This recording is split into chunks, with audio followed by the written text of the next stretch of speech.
8 ফাল্গুন 1358 রোজ বৃহস্পতিবার, যেটি 1952 সালের 21শে ফেব্রুয়ারি নামে পরিচিত।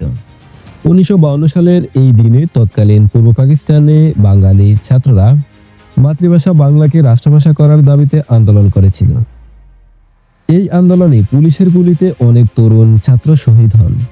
বিশেষ করে যাদের নাম সবার পরিচিত তারা হলেন রফিক, জব্বার, শফিউর, সালাম, বরকত। এছাড়াও আরো অনেকেই জীবন দিয়েছিলেন এই আন্দোলনে। এই দিনটি শহীদ দিবস হিসেবে চিহ্নিত করা হয়েছিল। 1999 সালের 17 নভেম্বর জাতিসংঘ বাঙালির এই দিনকে আন্তর্জাতিক মাতৃভাষা দিবস হিসেবে ঘোষণা করেছিল। বাংলাদেশে 21শে ফেব্রুয়ারি ভাষা আন্দোলন দিবস, মাতৃভাষা দিবস বা জাতীয় শহীদ দিবস নামে পালিত হয়।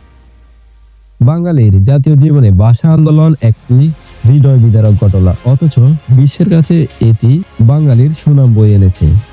1999 সালের 17 নভেম্বর ইউনেস্কো কর্তৃক 21শে ফেব্রুয়ারিকে আন্তর্জাতিক মাতৃভাষা দিবস হিসেবে ঘোষণা করা হয়। এটি 21শে ফেব্রুয়ারি 2000 সাল থেকে সারা বিশ্বে পালিত হচ্ছে।